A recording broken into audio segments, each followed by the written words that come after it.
Ladies and gentlemen, good day and welcome to the 3B BlackBio DX Limited Q1 FY2026 conference call hosted by Nuvama Wealth. As a reminder, all participant lines will be in the listen-only mode, and there will be an opportunity for you to ask questions after the presentation concludes. Should you need assistance during the conference call, please signal an operator by pressing star then zero on your touch-tone phone. I now hand the conference over to Mr. Ranveer Singh from Nuvama Wealth. Thank you, and over to you, sir. Yeah, thank you, moderator. So, on behalf of 3B BlackBio DX Limited, I extend a very warm welcome to all participants on the Q1 FY2026 financial results discussion call. Today on our call, we have Mr. Dhirendra Dubey, Chairman and Managing Director, and Mr. Nikhil Dubey, Whole-Time Director. Before beginning with this call, I would like to give a short disclaimer. This call may contain some of the forward-looking statements which are completely based on the management's belief, opinion, and expectations as of today. These statements are not a guarantee of company's future performance and involve unforeseen risks and uncertainties. With this, I would have to hand over call to Mr. Dhirendra Dubey for his opening remarks. Over to you, sir. Dhirendra, sir. Yeah. Good evening to all. Welcome to this Concall. This is our first earnings Concall after a lot of requests from the investors. So I think you already have gone through the PPT, which has been uploaded along with the results. So I will straight away go to the MDX financial highlights, so where you will see, because that is the main interest of all the shareholders, that in Q1 our sales has been 19 crore 96 lakhs, which is almost 18% higher compared to 16.94 for the Q1 last year. And the EBITDA has been 16.19 crore, which is again higher by 11% on the face of it. But if we exclude the 80 lakhs of expenses, which is one time, which was done for the M&A, then it would again go to 17% compared to the 14.58. And now I would like to take you to the slide 16. So the total addressable market for the Indian molecular diagnostic is estimated to be 350 to 450 crores as per the slide 16. We hold 12 to 15% market share, positioning us as the market leaders. Our brand is very well recognized, and the quality, service, and other things which we provide to our customers is the main reason why we are able to be leader or hold a high percentage of the market share. The MDX industry is projected to grow at 8 to 10% CAGR over the next few years in India due to increasing adoption across diagnostic labs and hospitals and government projects. While this growth is attracting increasing competition, we are hoping to grow at 15 to 20% for FY2025-26, backed by our extensive product portfolio and strong market presence over the years, and high quality products well accepted by the customers. The launch of unique panels will expand our market reach, capture high growth segments, and drive sustained growth. Increasing aging population in India, lifestyle changes, evidence-based treatment, and better access to healthcare will play a major role in our growth. Now, for so many years, we were searching for the M&A targets, and finally we were able to find and negotiate down one target, which took a long time. So that is mentioned on slide 30. So, which is already the thing. So, your company 3B, along with its UK subsidiary TP, is pleased to announce that it has entered into a definitive agreement with Avasta Group PLC London to acquire all the shares of Chorus Holding SRL, the parent company of Chorus Bioconcept, which is a 30-year-old manufacturer of rapid diagnostic solutions, for an upfront cash consideration of 2.15 million GBP including net cash and customary working capital adjustment, with an earn-out base for future business performance of up to 0.615 million payable, totaling to 2.765 million. And the financial of Chorus, according to the latest, 5.22 million euro was their top line, and they had a gross margin of 58.7%. However, they were slight EBITDA negative for 0.215 million. They have an assets of 4.14 million. So with efforts to launch new products, enter new territories, and introduce better cost management, we expect to be EBITDA positive in 26-27, as these efforts will take some time to materialize. So I think as we have got a lot of shareholders, I would stop here, and we can take questions from. Thank you. Thank you very much, sir. We will now begin the question and answer session. Anyone who wishes to ask a question may press star and one on the touchtone telephone. If you wish to remove yourself from the question queue, you may press star and two. Participants are requested to use their handsets while asking a question. Ladies and gentlemen, we will wait for a moment while the question queue assembles.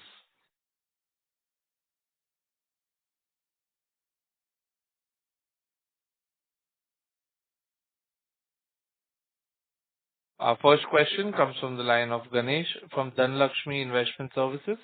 Please go ahead. Hello, sir. Thank you for giving this opportunity, sir. Sir, just wanted to know about this industry. Almost all the companies in this domain earn very healthy gross margins, but some companies perform well, some don't. So what are the key levers to create a successful company? Also, an allied question is, why don't companies reduce their margins to cut each other on cost basis? Thank you. Also, your question is very generic about the industry, you are saying. Yeah. Yes, sir. So basically, for a molecular diagnostic industry, I don't think there are too many listed players. But if you're talking about general. Yeah, I'm talking about the global perspective, sir. Okay. Globally, we can see many players. It is the cost of goods, which is low. It could be 20% approximately, which is our case, and it can go up to 35-40% in other cases. But then in India, we have the cost of manpower, which is on the lower side. We have the other expenses, which is on the lower side. So that gives us the benefit of a higher EBITDA. But when you talk about companies in US, Europe, it will all vary because there are certain companies which are too big. So they do a very high volume sales and the manpower cost is very minuscule. And some companies do sales, but it is not so high and the manpower cost is much high. So it is basically, it's a technology driven product. So the cost of goods is low, which is the main reason. And how well you can control your manpower cost and the other costs, that decides whether you are going to be finally remaining high EBITDA positive or not. Got it, sir. Sir, my next question would be, what is the typical process to convert a prospective customer? Say if we are targeting a diagnostic chain, do we approach the head of the chain or is it a more granular approach? No. Basically,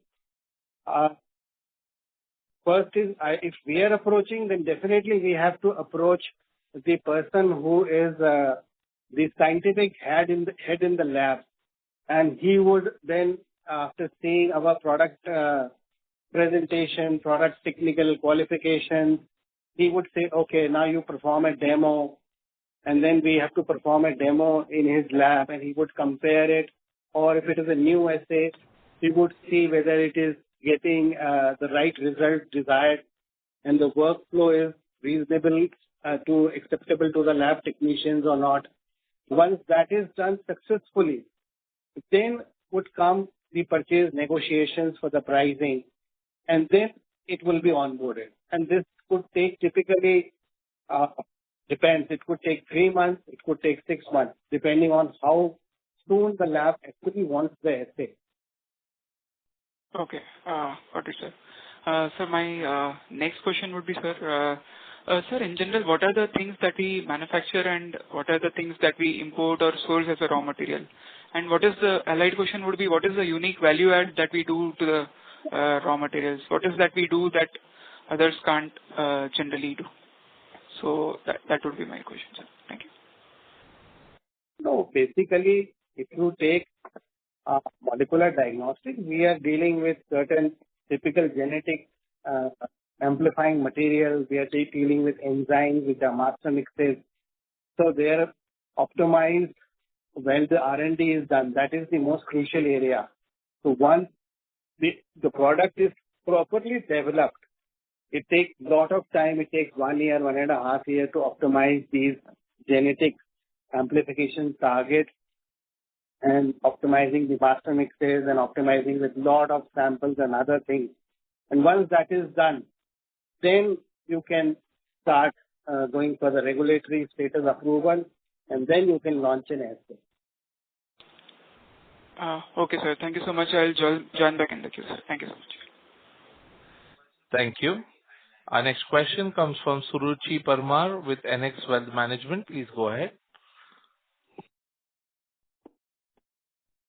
Yeah, hi. Thank you for the opportunity. I want to understand the acquisition we did for Chorus, where we are saying this approximately a 60 odd crore top line of company, and it actually generates a gross margin of 58.7%. However, the EBITDA is negative. So first, to understand, is it a structural high expenditure which leads to negative EBITDA, and what is our expectation to take this financial way forward for, let's say, 1 year forward? What efficiency we will bring to make it a EBITDA positive, and what type of levers you are projecting? What is your guidance or projections basis this losses will be curtailed and cut down, and this will start generating a positive EBITDA or something? Thank you. Yeah. So basically, Chorus is selling multiple products. Primarily, it is AMR, which is growing, but then they have other products which are it is static. So it is the manpower cost which is very high, which is the main reason for this slight loss which they are posting. And basically what we are trying to do is we are trying to expand the geographical reach so that, this product can be started in US, where we have to take FDA approval, which is going to take time. Based on US approval, we can go to Canada, we can go to Latin American countries. Currently, they are pitching in the Asia Pacific countries. In India, also we have the technical collaboration, and we are selling the product under our brand. So if we get all this thing right, then basically it will not be 25, 26. It will be 26, 27 when the sales will start increasing. And the manpower, because we have just done the acquisition, we will first see, whether anything needs to downsizing, but that is not the agenda at all. Because we feel that all the people in the company are contributing. It is just that the top line has to increase, which will automatically take care of the manpower cost. They have a very good R&D team of almost 10, 12 people. So there are a lot of products in pipeline which have to be launched. So which will be launched in next 6 to 12 months. They will start adding to the top line. Then we are trying to sell our PCR kit through their network. So, there are overlapping. They have rapid distributors who can sell PCR kits, and maybe we can sell their rapid tests. So there will be cross sales, which will again increase their top line. So it is the top line which is focused to be increased, which will automatically reduce their manpower percentage, and it will become EBITDA positive. And we expect to do this in 26, 27. So it will take at least 12 months to restructure things, to add to the market and other things. But it is Okay. a strategic find because it is into the IVD space. The distributors and the hospitals and labs are actually doing infectious testing. So exactly the customer end profile remains the same, and it is into the IVD space. And they have a good facility in Belgium, which we can also leverage for making PCR kits, because we have the content, we have the know-how, so we can sell products either in our brand or it can be rebranded into the Chorus name. Okay, got it. Sir, what was the objective to acquire this Chorus? Is it its product, or is it its facilities, or some client base, or some approvals? Because the products are not like that which you cannot make it, or is it No, something a different understanding? no. The AMR product which they have, only 2 to 3 companies have it globally. We cannot make it because the antibodies are quite controlled. And these 3 companies, even if we try to source them, we'll get it at a price, which doesn't leave any margin for us. So this product of AMR, which they have got R&D pipeline products. We can do US FDA of their product. It's a European headquartered company, so it has a different brand image based in Belgium. It has a lot of customers. It has almost 60 customers across Europe, Latin America. So, and it's a 30-year-old company. So it's only that the manpower cost is high, so it is currently into this thing. Otherwise, once the top line increases, it will do good. Okay, so what type of margin we can assume, let's say after a year, So I think that in 3, not after 1 year, I can't say much. I think it will take some time, but I think in next 3 to 4 years, once it starts doing 7 to 8 million euros, then we can think about 10 to 15% of EBITDA margin.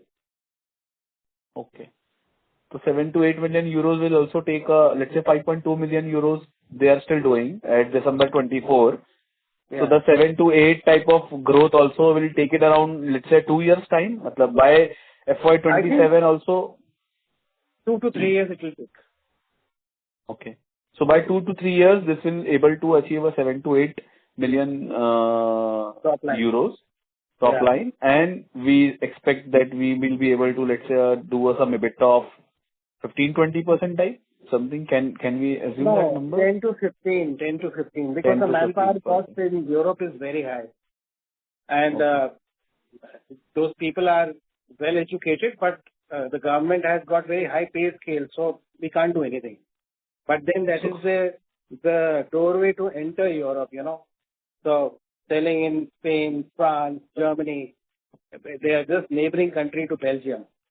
So, and even in US FDA, a Belgium company which has got lot of R&D strength, it would be easier to do it. And from EBITDA negative to make it 10 to 15% EBITDA positive also is a challenge, which hopefully we will do it. So any employee closure or some settlement No. or payment, anything we have to do it? No. Nothing is No. Okay. planned. Just one last. Okay. Last question on Indian business side. In FY25, we did around 96 odd crore. Let me ask specifically, let's say, 84 crore from the diagnostic kits business. Current quarter, we did around 20 odd crore. So what should be the growth roadmap for this Indian business? Matlab, means We have already said that we will grow this year by 15 to 20%. okay. So, Okay. so you can add, it could be 15, it could be 20, because, we have got a lot of seasonal spikes like flu or dengue, chikungunya.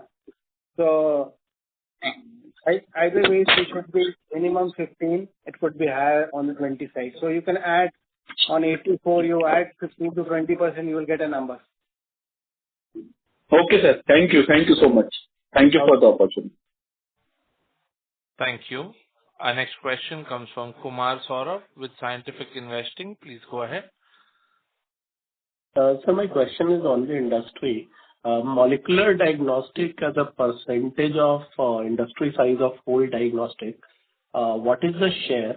And do you see the Indian market is proportionally as how the world market is, or our molecular diagnostic share of total diagnostic is much lower or higher than world average, and what are the reasons around it? No, so molecular diagnostics in India is very low of the entire diagnostic industry because it's a very niche field, you know. The major diagnostic industry is dominated by a biochemistry testing, which we do on a daily basis. And globally, because it is highly evidence-based, it has a higher percentage, molecular. But still, the other things are much higher. So you have the immunology testing, you have the biochemistry testing. Molecular is a niche area. As a percentage, it is very difficult to say because it's very low. If you say, for example, if you say the entire diagnostic industry is, because I don't have that exact number with me, so it is wrong for me to quantify it, but it's a very niche area.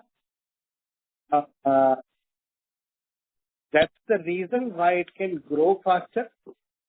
Abroad, UK, America, it is highly developed, so the growth, of course, in the entire pie, it is still on a lower side. But abroad, it has already evolved to the full extent. Got it, sir. Second, sir, on the acquisition side, I heard all the answers you gave for, previous questions.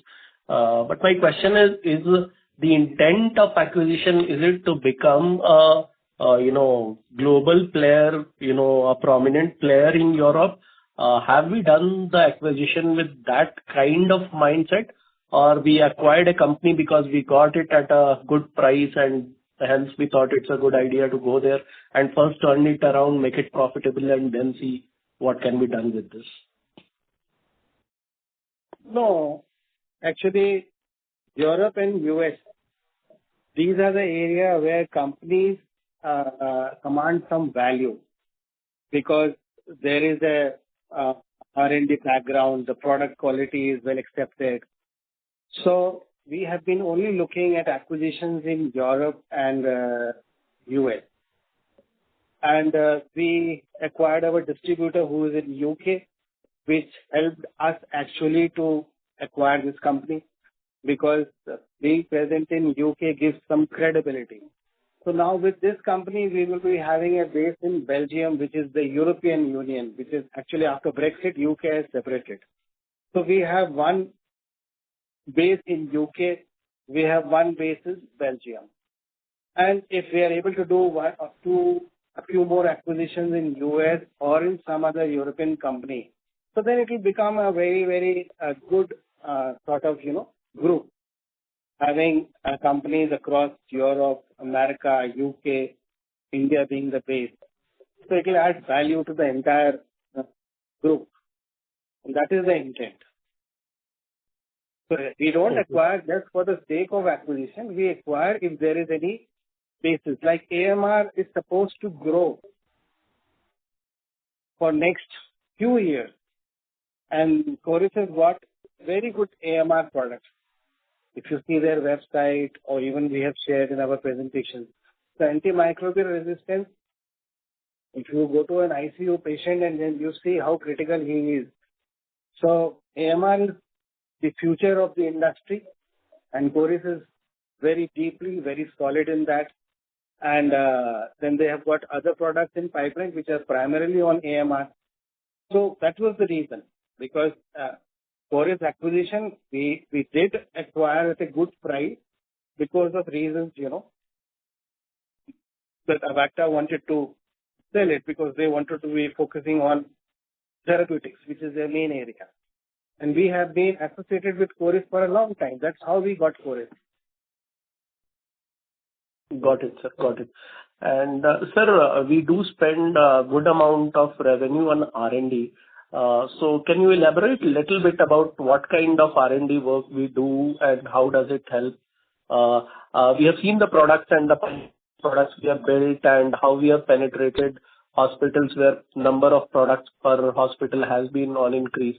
But if you can give some more flavor on the quality of the R&D work we do, and does it act as a differentiator when it comes to competition and all? So you see, we are having a range of over 100 products. And in our presentations, we talk about panels, So these are multi-tube assays, like the respiratory panel is 8 tubes and we are able to detect 32 organisms, bacteria plus virus. So these are some unique products. We have the meningitis panel, we have the neuro panel. These are not single tube assays. It takes almost 2 years to develop them.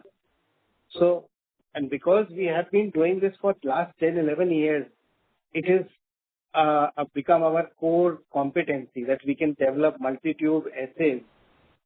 Of course, it takes time. So we know the entire workflow from conceptualization to validation, verification, and how to take it for regulatory approval.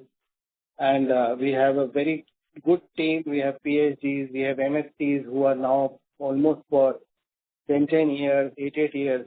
So this is the core backbone of our company. It is not doing the production, which is our main. Then comes the quality part. So that we are maintaining it well. But R&D is the main strength of the company. We can develop assays fast. Like monkeypox came, there was a demand. We did it in 30 days. COVID came. If we were not competent in R&D terms, we developed in almost 30 days, and we were the second company to be approved by ICMR, and we were exporting to US. We were FDA approved. So all this is based on the R&D strength of our company. Got it. Thanks a lot, sir, and wish you all the best. Thank you. Thank you. Ladies and gentlemen, in order to ensure that the management is able to address questions from all participants in the conference, please limit your questions to 1 or 2 per participant. Should you have a follow-up question, we would request you to rejoin the queue. Our next question comes from Sagar Tana with Alchemy Ventures. Please go ahead. Hi, sir. Can you give us the top 3 segments in terms of our product portfolio, and what is the growth that you are seeing in those segments? No, when you say segment, what do you mean? Because we have... Like respiratory, AMR, oncology, I mean, from that therapeutic. No, so we have got basically 2 segments, infectious and oncology. So oncology was what we started very early. But infectious has now taken a bigger pie. And in fact, combined, we are growing at 15 to 20%, what we say. We can't differentiate because we keep on adding products. And the moment you add a new product, it has a high growth initially because it has a low base. So combined, we are targeting growth rate of 15 to 20%. If you launch a new product, it grows by 100%. Got it. And what are the newer segments that we are looking to get into? No, we are trying to add assays in the newer technology so that we remain technologically relevant, PCR is our main strength. We have the rapid diagnostic now. With Cores being acquired, now we will be more active on the rapid front, which is very fast and it is like a POC. Apart from this, we are developing assays on NGS so that we remain technically viable. We are developing assays on digital PCR so that again we remain technically viable.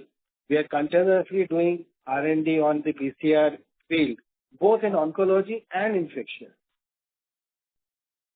Got it. So, sir, my second question is on what would be the split between labs and hospitals in terms of percentage revenue? I think labs is on a higher side. It's almost 65%. Hospitals is lower side, 30 to 35%. Got it. Thank you. Thank you. Our next question comes from Parikshit Kabra with PKD. Please go ahead. Hi. Thank you for the opportunity. I wanted to inquire about the sport business as well as the Manchester business. That has been growing very well. Sorry to interrupt you, sir. Mr. Parikshit, I'm extremely sorry to interrupt you, sir. So your audio is fluctuating. May I request that you use your handset, please? Yeah. Is this better? Yes, sir. Thank you. Please go ahead. Just Again, your voice is Mr. Parikshit, we are unable to hear you, sir. Hello? Yes, sir. Please go ahead, Yes. sir. Yeah, sorry. So I was saying that we have done very well in our both our export as well as our Manchester business. And I was trying to understand what is it that our go-to-market strategy there as well as our right to win there. How are we winning market share in these markets? Which markets are we targeting through these businesses?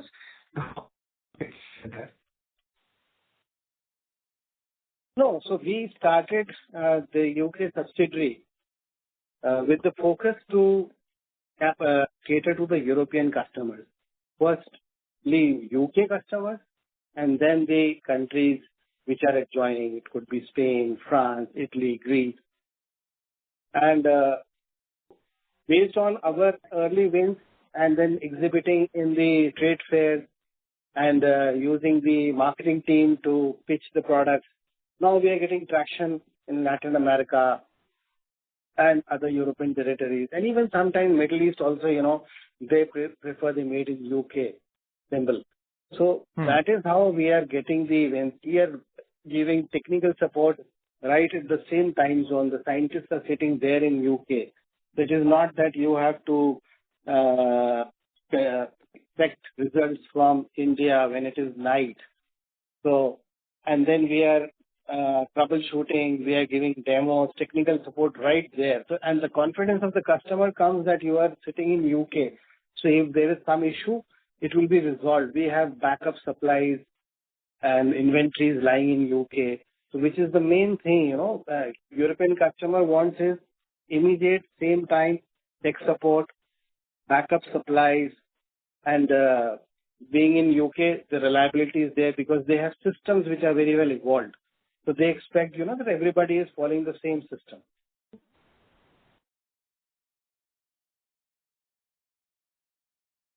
Trying to understand that even if we are in the UK, how are we competing with the local players there who were already captured the market? No, that we are able to do because we have a better pricing listing structure. When we approach the customer, so UK-based companies is not the challenge.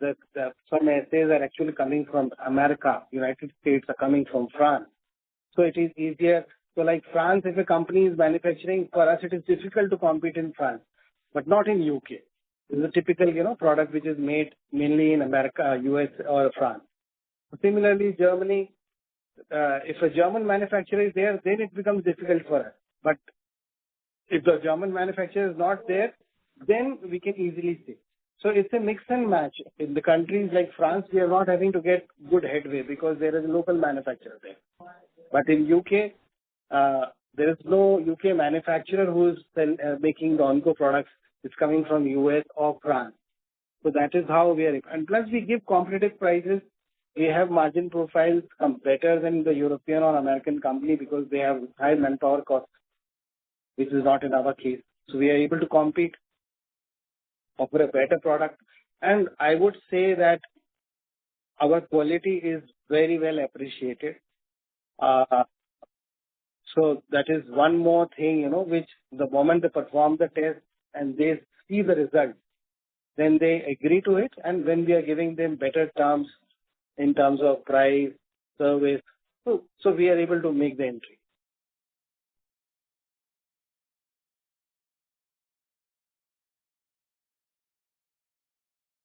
Mr. Parikshit, does that answer your question, sir? Kind of, I had a follow-up here. Is that okay? Okay, a short one, maybe, because other people are also ready. Sure. Just a short one. So, you said that the main advantage of the cost advantage that you have is because of the manpower cost. But at the same time, in the most recent acquisition, you don't Mr. Parikshit, we are unable to hear you, sir. Okay. Will be. Thank you, sir. May we Thank request that you rejoin the queue, sir. Thank you. Our next question comes from Dharmil Shah from Dalmus Capital Management. Please go ahead. Hi. Thank you for the opportunity. So again, extending the same line of questioning for the Europe business. Like you have mentioned, the size for the industry in India is around 350 to 400 crores.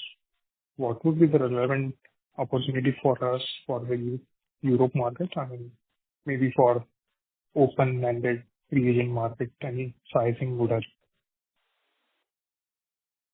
You see, it's a very difficult question because the global market for molecular diagnostic is very big in terms because there the products are like sample to answer. There are big machine systems. So anything taken out statistically from the internet doesn't correspond to the right number which is our addressable market. So we are into open system kits, and what I can foresee is that exports will keep on growing at 20 to 25% for next 2 to 3 years.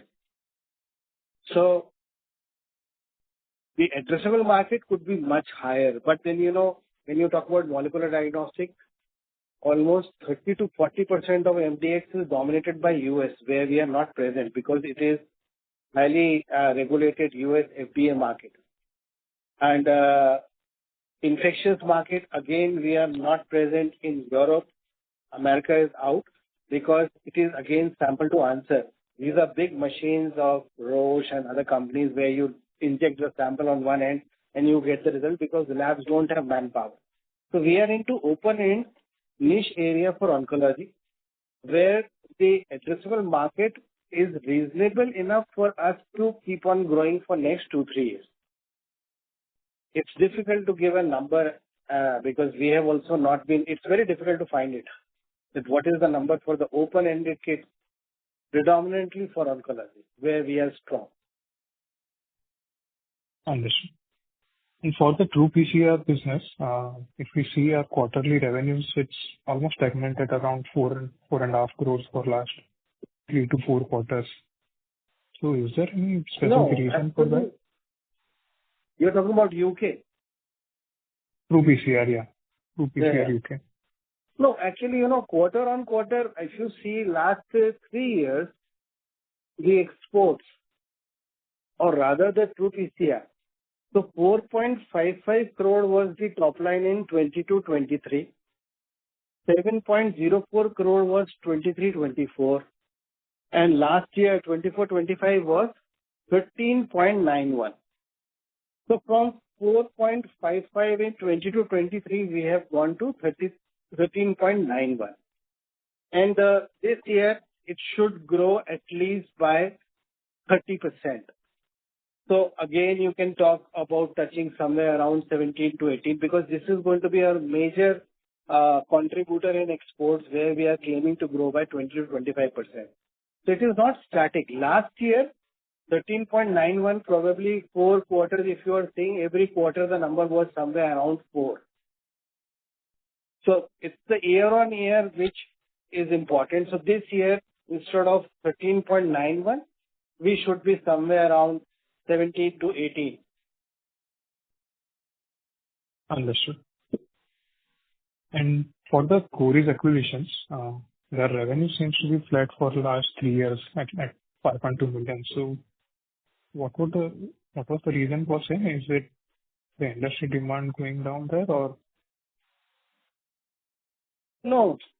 So the reason is basically first, the COVID went away and Coris was one of the first company, a European company to get the COVID approval. So they did very well sales in COVID times. But after 22, so they had product, this AMR one, it was launched in 22, 23 only. And that is what has been growing. There were other products, respiratory, gastro, which were coming down. COVID went away.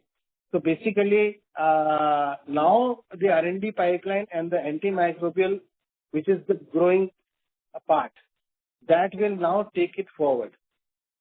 For the last and last year and this year also, they have the typical product called HAT, which we have mentioned. It is for the sleeping disorder, which they supplied to the Belgium authorities, So the AMR, which is going to be the top product, it started from literally 0 in 22, and now it is almost at 3 million.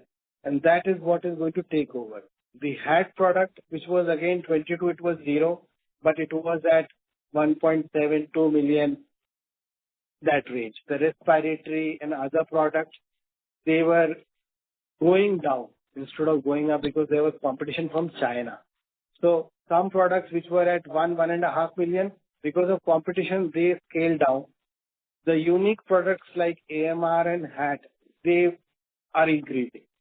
So whatever is the static reason was that some products, respiratory, gastro, flu, because of the extensive competition from China, they reduced. The AMR increased. So now this AMR, which the competition is very less from the Chinese company. There is only one Chinese company. So that is why it would do better now. Understood. And the senior management there, would they continue run the business or will 3B take over the No. So basically we will be at the board level of the CEO, the COO, everybody will be there and they will continue. They have mentioned it in their press release also. All their distributors had the similar question. So there will be no change.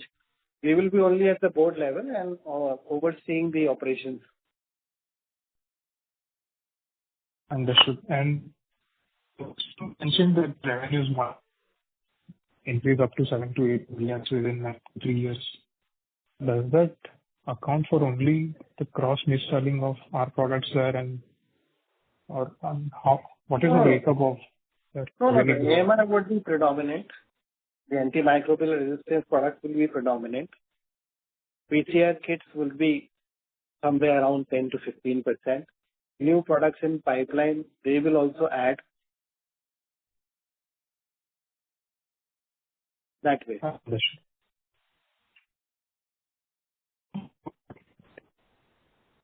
That's from my side. Thank you. Thank you. Our next question comes from Matt Harris with Seven Canyons Advisors LLC. Please go ahead. Hello, can you hear me? Yeah, I can hear you. Okay. A lot of my questions have been answered, but one question I was unclear on. When you were talking about distribution through the UK and how it's more competitive in France because of local manufacturing, can you remind me, where Chorus does the kit manufacturing, and then number two, that lower labor cost advantage you have? I had always assumed it's because you were manufacturing in India, but it sounds like you're sourcing a lot of your kits from the U.S. or Germany or wherever. So, two questions. Where do you get the labor cost advantages?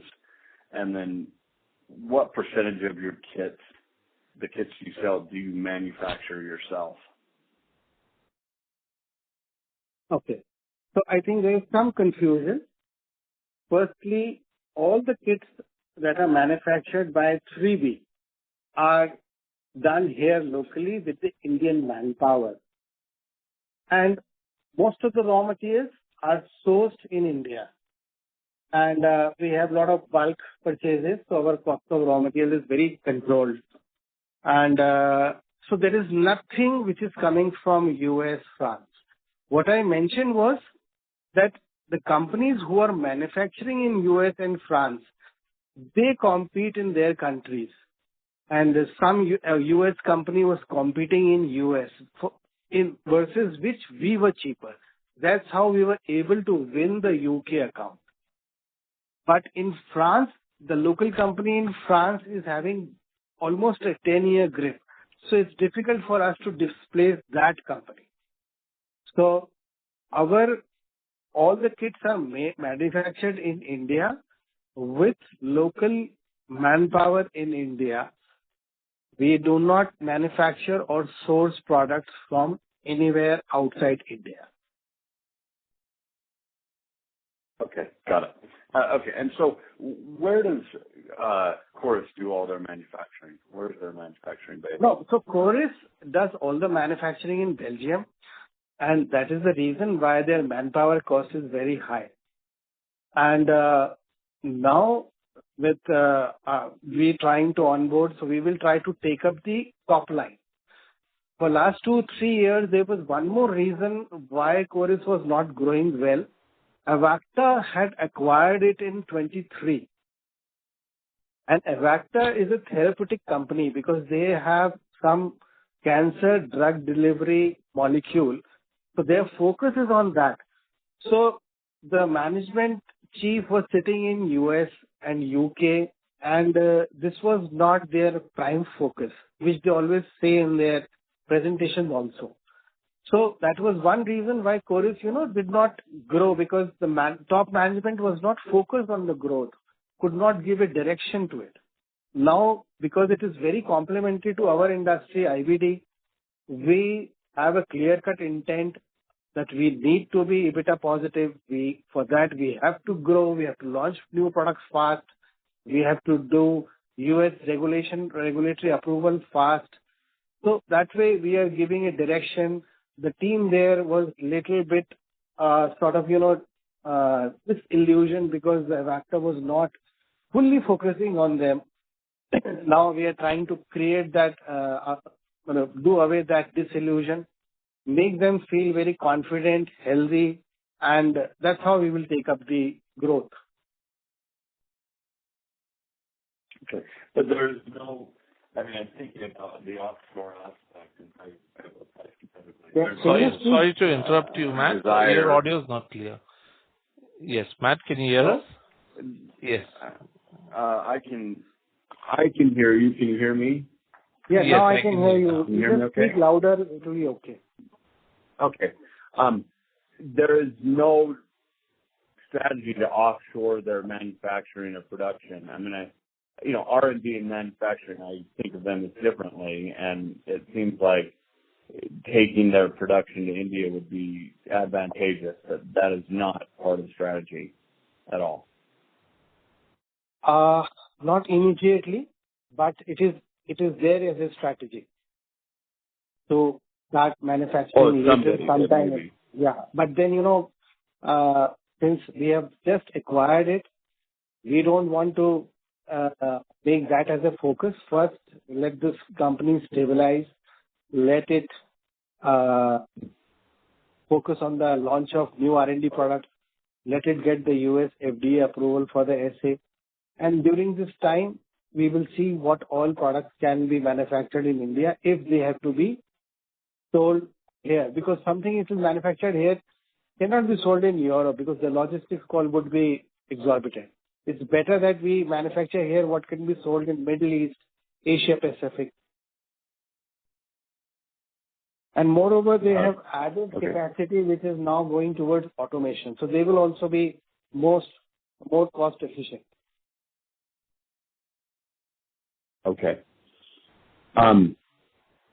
Okay. I have one last question. As you get down from the sales to the EBITDA negative, as you integrate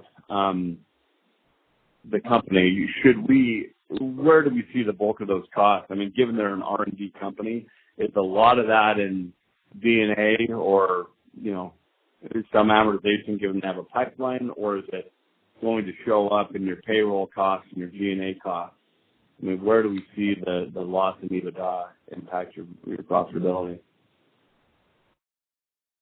The consolidated profitability. In terms of after consolidation? Yeah. So once we consolidate, I think it would happen from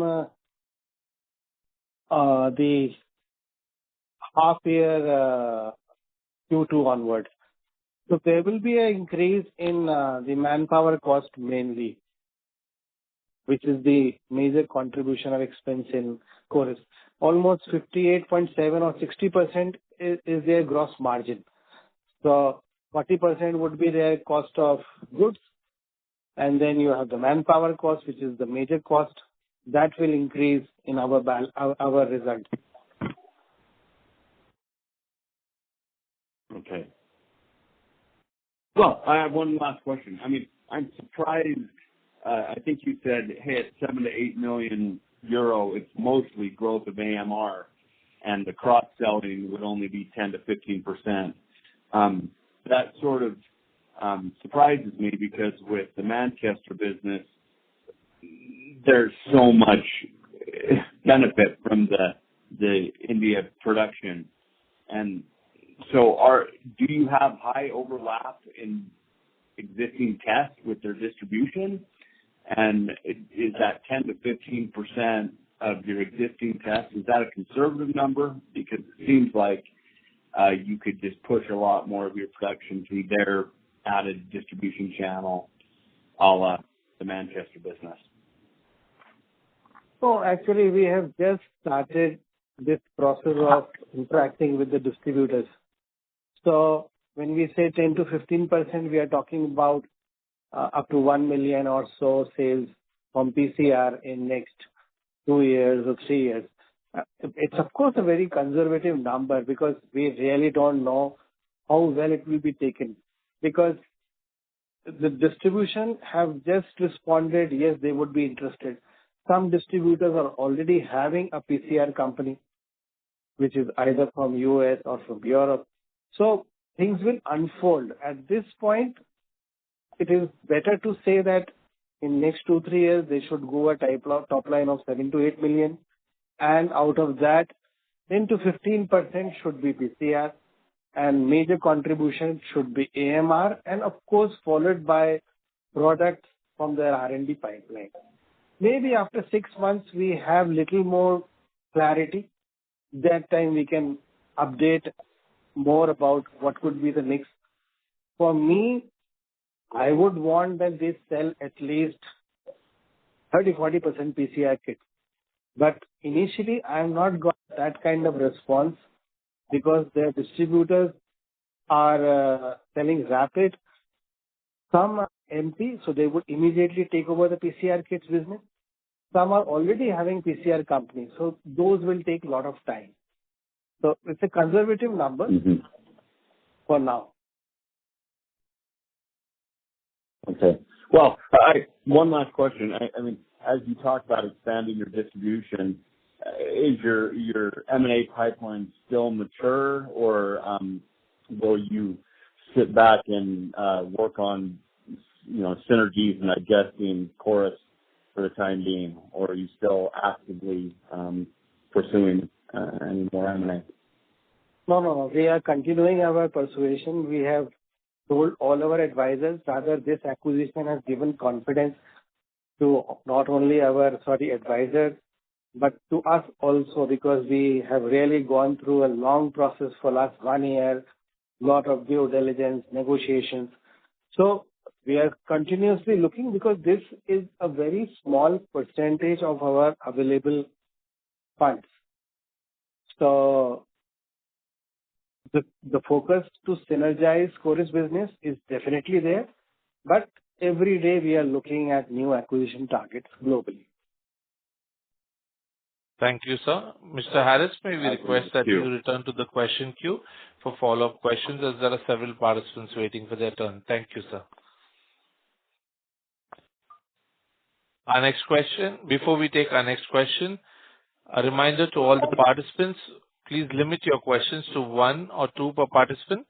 Should you have a follow-up question, we would request you to rejoin the queue. Our next question comes from Vineet Jain, who's an investor. Please go ahead. Hi, Mr. Dubey. Can you hear me? Yeah, I can hear you. Wonderful. So first of all, thank you so much for doing this earnings call, and congratulations on the Chorus acquisition. I just have a couple of questions on the core business. I wanted to understand how is it that our asset turns are as high as they are. If you can give a little bit of a sense on the specifics of how this kind of capital efficiency plays in, and for future growth from the base business, how much additional capital will be required to maintain these kind of asset turns and also show growth in the future. That's one. And the second one was around the agrichem business, and if you can give us a little bit of sense of what the plans are there. I remember, I think a couple of years back, there was a discussion on looking to spin off the agrichem business and then use the funds to double down on the molecular diagnostics piece. So if there's any development of that, we'd love to know. No, so first question is the capital thing. So molecular diagnostic is not a capital intensive industry. So you have clean rooms, you have equipment which are needed. So we are having full capacity which we are only utilizing up to 65%. So we will only be adding capacity or maybe adding some equipment for needed for R&D. So as such, for next 2 years, we don't see adding too many capital things. At the most, if we upgrade a facility, it would need maybe 1 crore or 2 crores. So capitally, we are sufficient for next 2-3 years. Sometime we might buy a very heavy cost equipment, which also is not more than 1 crore, which we are restricting right now because the NGS technology, which has the heavy machine, is we are doing it in a different way rather than to buy a machine for 7 crores or this thing. So capital-wise, we are sufficient, and this is not an industry which is high capital intensive. So this is the first part. The second part is agrochem. So agrochem now we don't do major sales to the distributors, who were doing it for the farmers. Now we have tried to reduce it mainly to Bangladesh exports, which is on LC or upfront payments. Then we are doing government tenders again, which are payments are time bound. And then we have very old distributors through whom which were payments have to be realized. So we keep on selling to them. And the business is actually not losing money. It's not earning too much also. It's just like 10 to 12 lakhs or something. We are always open to hiving it off because we have a brand image which is 50 years old. But with a top line of just 12 crore, I don't think there would be anyone immediately interested. And the facility which we are utilizing for diagnostic primarily is of agrochemical business, So the building and everything. And then a lot of people who are old labor and all, they are used for packaging diagnostic kits also. So it's a business which is going static. We are gradually not trying to increase the sales also, So the margin profile is static. We just ensure that it is just making slight profit. And we look for opportunities maybe because the mosquito menace is going up. So maybe there could be big tenders. Like we got one opportunity 1.5 years back, which was from Sudan. So there was a 2 crore export order for the larvicide. So we are actively there, and such orders either from government, big tenders come. So we would be very well placed to supply these tenders. We are exporting, and we are just making it a low-lying business of 10-12 crores. That's it. Wonderful. Can I ask a quick follow-up on the first part? Yeah, please. So you said that 65% or so is your utilization, and the fact that it's not a capital-intensive business. So would it be fair to assume that the India molecular diagnostic business could grow up to 50% from here without any significant incremental capital being deployed? And if that's the case, then is there a possibility for margins, gross margins as well as EBITDA margins to further expand as that ramp up happens? No, because firstly, for next 50% growth, we don't need to add anything substantial. It could be maybe 1 crore or so.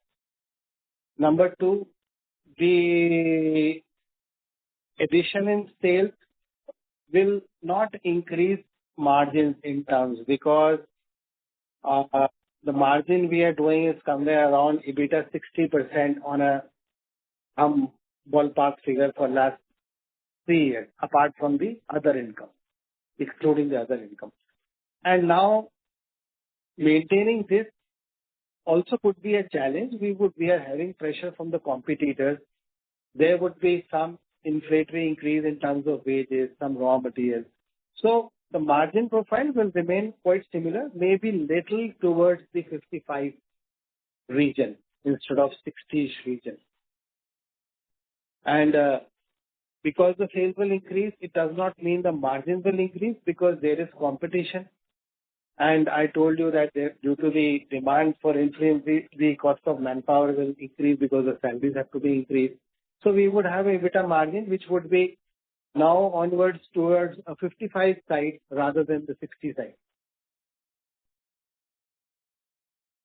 Understood. Thank you. Thank you very much, and wish you all the best. And I hope that we keep having earnings calls going forward as well. Okay, thank you. Thank you. Our next question comes from Yogesh Bhatia with Sequent Investments. Please go ahead. Hello. Hello. Sir, I just wanted to understand what is the addressable market for us for the products that we've developed in antimicrobial resistance in the different geographies that we are. So you are talking about only AMR. Only AMR, yes.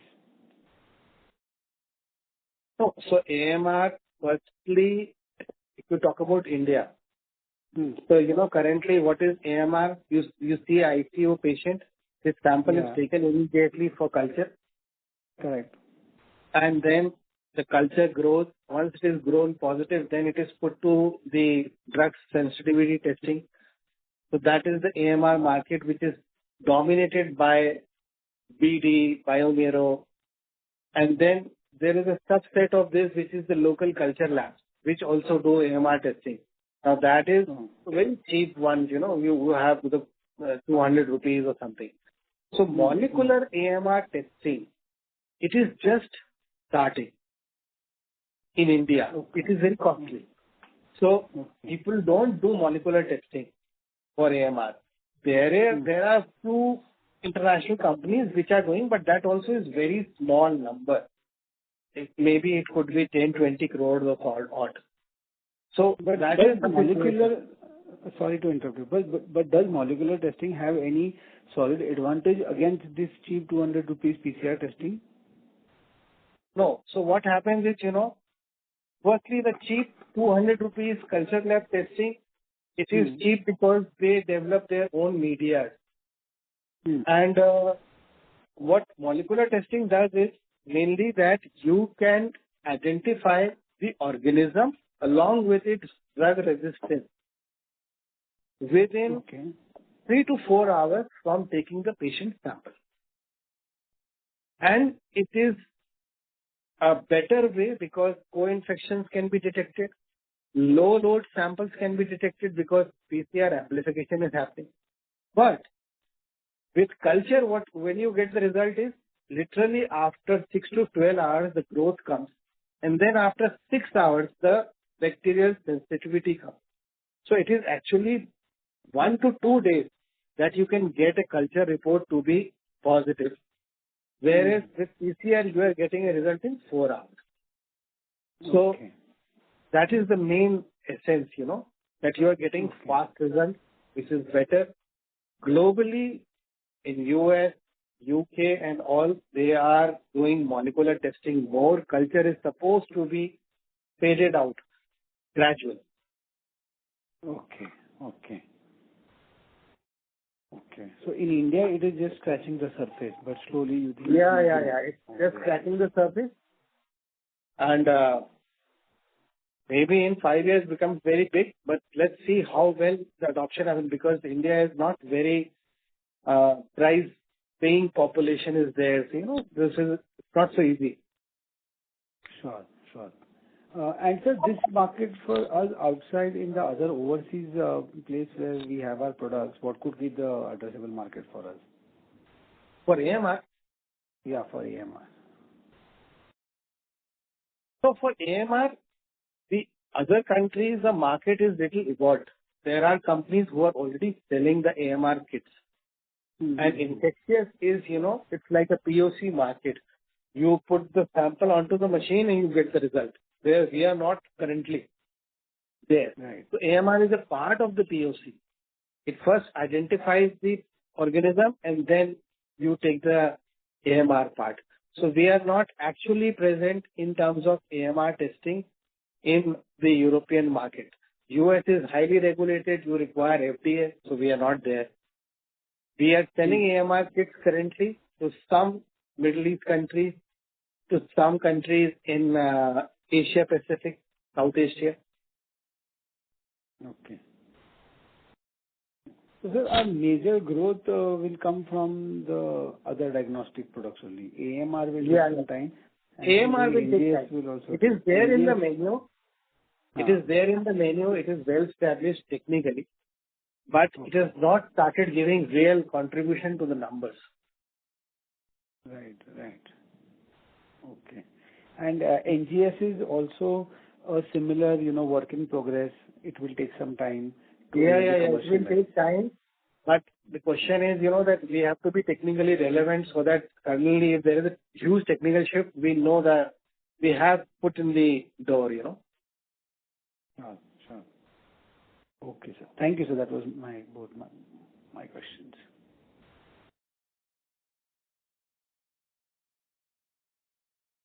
Thank you. A reminder to all the participants, may we request that you limit your questions to 1 or 2 per person. Should you have a follow-up question, we would request you to rejoin the queue. Our next question comes from Aditya Sharma from Shikara Investment. Please go ahead. Hi, sir. Thanks for the opportunity. Just want to double down on the exports. So last year also, while you were guiding for around 20%, the company delivered significantly higher export growth. So at some level, do you have some level of expectation that we can significantly surpass this year's guidance as well? It's better to be conservative, to give a conservative number and deliver more. Because suddenly sometimes you get tender orders, some orders come which are big, so which cannot be projected immediately. So that is why we are currently focusing on a 20 to 25% growth. If by your wish we get a big order, that would be very good. Sure, sir. And also, just crystal ball gazing in terms of next 5 to 10 years, like let's say around 5 years, what size do you think that the export business could be? Like, what's the aspiration here?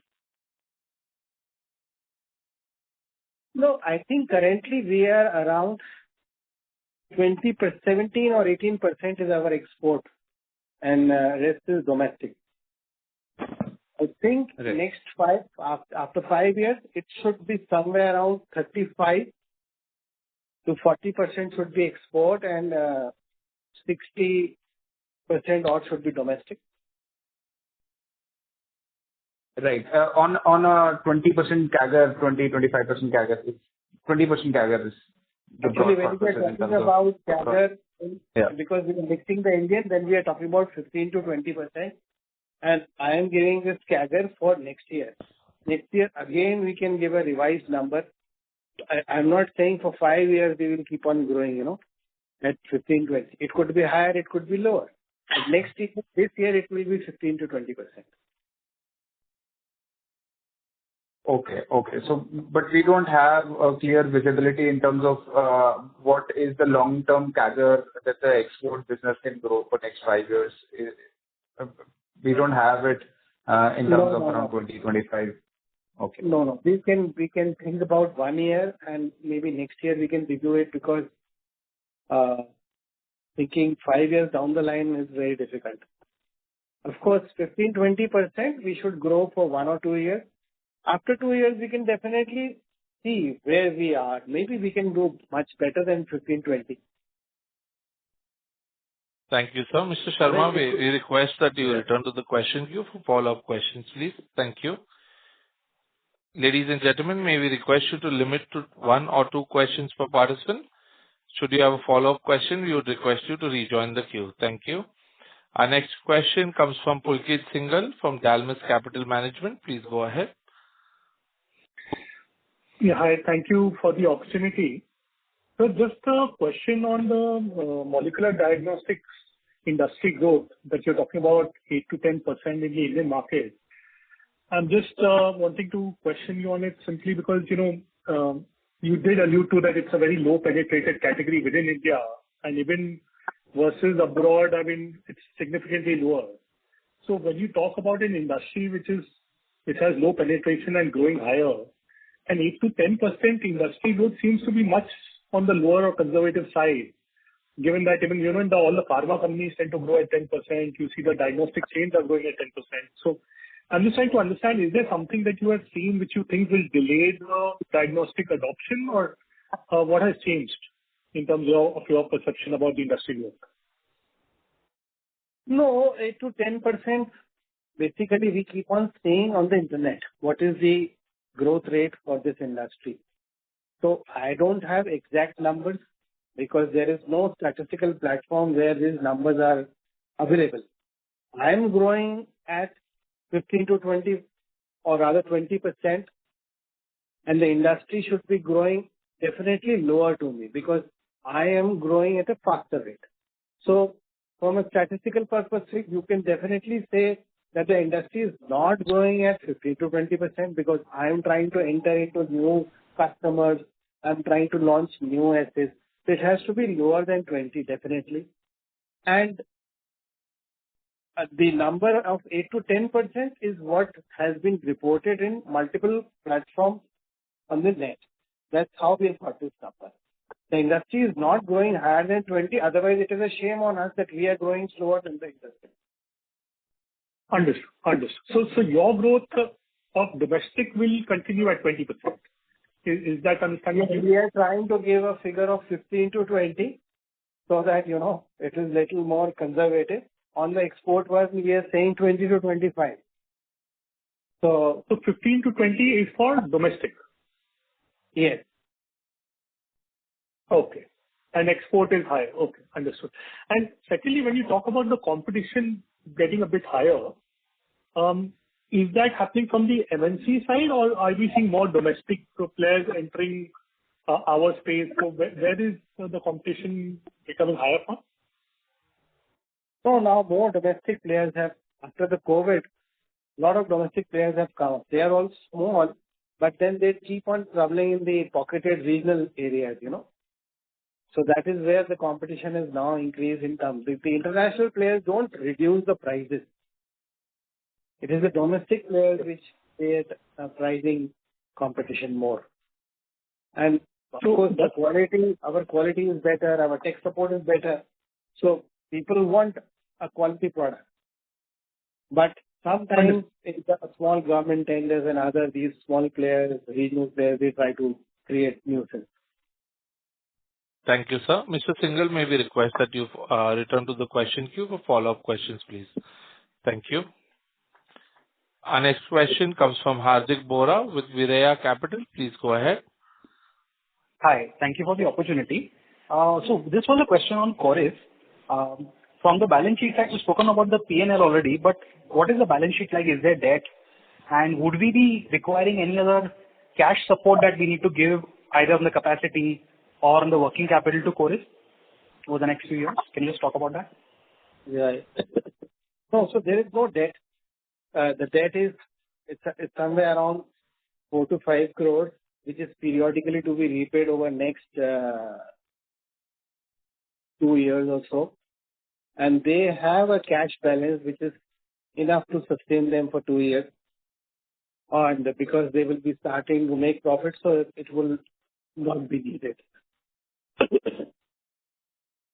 So the debt is not there. It is very high. It is just 400K or euros.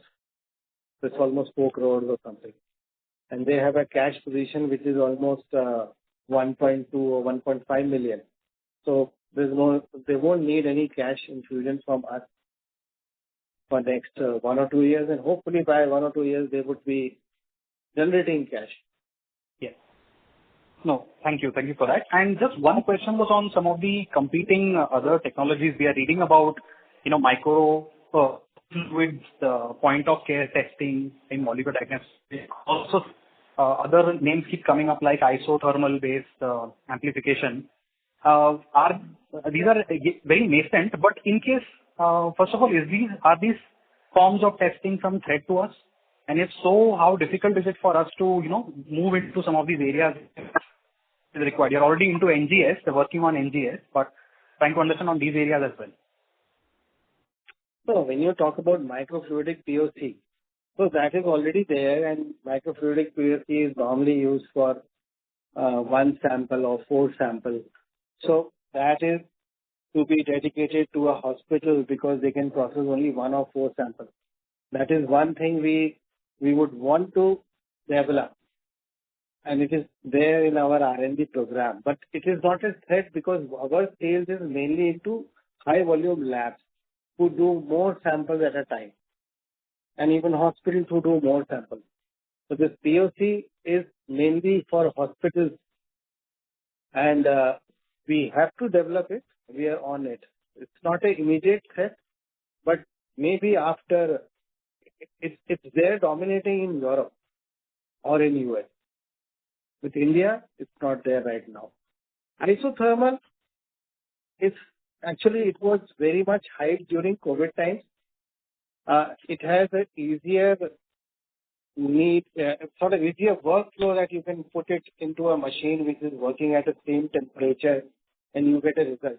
But it cannot do high number of tests at one time, like high target, like respiratory panel, you're talking about 32 samples. 32 targets, bacterial or viral targets. So you cannot do 32 targets on the isothermal amplification. Again, similarly, you want to process 30 samples, 50 samples on a PCR which is 96 well. If you want to do more, you have 386 well PCR.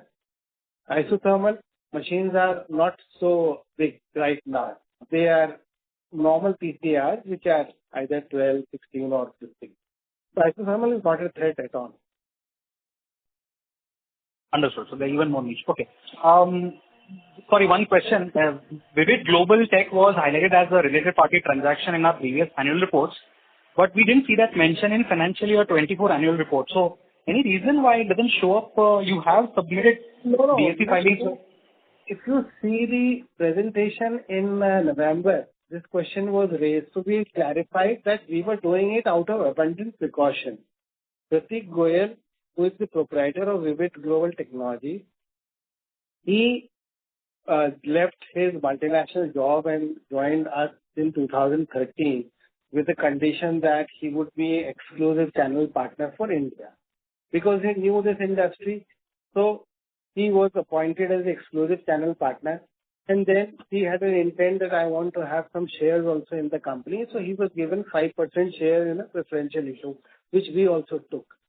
So because he is not related to us, he does not qualify in the definition of a related party and as per the Companies Act, which was explained in the presentation in November also. Previously, it was being done out of abundant precaution. But later on, when the amalgamation has happened, it was not needed because it did not qualify as a clear definition. He is not related to us. He is not a part of the directors. He is just a distributor who is exclusive distributor. Rather, he worked since 2013, when he left his cushy job with a multinational company. So he has a lot of contribution. So that is the reason why it is not mentioned. Now, Thank you. Thank you. Mr. Bora, may we request that you return to the question queue for follow-up questions, as there are several participants waiting for their turn. Ladies and gentlemen, may we request you to limit to 1 or 2 questions per participant. Should you have a follow-up question, we would request you to rejoin the queue. Our next question comes from Asta from PKD Advisors. Please go ahead. Hello. Thank you, sir, for giving me this opportunity. So I wanted to know what's your go-to-market strategy and right to win in India? I mean, we are seeing a lot of competition from small domestic players. So I wanted to understand. no, I already explained in the initial call, that we approach the lab head, who is scientific head. We explain the test that we are offering. We explain the uniqueness. Then it is valid. The validation is performed. Once the validation is found to be good, then the kits are started for selling. And it is the quality, the validation results, the scientific background, the history of the company, which is the main reason why we are able to sell more or faster. So, sir, I mean, BlackBio as well as MyLab, they are also growing pretty fast. So, don't we compete with them when we are going to the lab partners and everyone? How are we winning against them? Because we are in the same product line, right? No, so that you should approach the lab and understand, that why they choose our product again over somebody else's product. So that's why I told you, that we are trying to give better quality product, better tech support, better logistics. We are trying to give better prices. So these are the market dynamics. Thank you. Ms. Asta, may we request you to rejoin the question queue. Thank you. Our next question comes from Prajesh Maru with Money Curves Analytics. Please go ahead. Yeah, thank you, Dubhaji, and thank you for arranging this call also after it really helps. My question was for the Chorus Bioscience, that what is the status of IVDR compliance of their product, and do you see this as an additional cost which you will have to bear in future? And my second question, and I will not have any follow-up question after that. My second question is that there is a contradiction on the Indian business and European business. We say that employee cost is our advantage because we work with low employee cost, while the new acquisition which you have done, it has got high employee cost. So how do you see this contradiction, sir? And whether I'm sure you must have thought through it, but if you can just explain and clarify this. Thank you. So the first part is the IVDR. So IVDR law says that class C devices, which is Chorus and also ours, if we have signed an agreement with the notified body, which is the ISO certifying body, by May 25, we can continue to sell class C products till December 28. After December 28, if the product is IVDR compliant, then only it can be sold. So Chorus has got probably 8 to 10 products, out of which AMR, which is their main product, contributing almost 60 to 70% revenue, that they are going to take forward for IVDR. And there would be a cost which would be somewhere around 50,000 euros, because they have got a lot of data and all, 50,000, 70,000 euros, which they have to incur to get the IVDR certification for this. So which is already incorporated in their cost structure. And the second question is that manpower cost. So we are producing in India. We have low manpower cost. Chorus is acquired with an intent to be able to cross-sell products PCR to them, which would be basically not manufactured there. We would be doing most of the packed manufacture under OEM to them. So there would be a margin which would be available to them for PCR products. For their own products, their manpower cost is high, out of which R&D cost is major. So we hope that this R&D pipeline can actually add to their top line, and after 2 to 3 years, when they are doing 7 to 8 billion sales, they have an EBITDA of 10 to 15%, and the manpower cost is reduced below, say, somewhere around 25 or order. So they have a different profitability working with a higher manpower cost because the salaries there, minimum wages is much higher, and we have a different manufacturing cost, which is lower minimum wages, lower Indian sales. And of course, our sales have also increased compared to the level of the manpower usage. Thank you. Thank you. Thank you. Ladies and gentlemen, that was the last question for the day. I now hand the conference over to the management for closing comments. I thank you all the investors for joining this call and taking your time, precious time, and it was wonderful to interact with you. And we'll surely see that we have more earning calls in quarters coming. Thank you all. Thank you. On behalf of Nuvama Wealth, that concludes this conference. Thank you for joining us, and you may now disconnect your lines. Thank you. If you found this video helpful, please like, share, and subscribe to Concall India for latest upcoming Concall.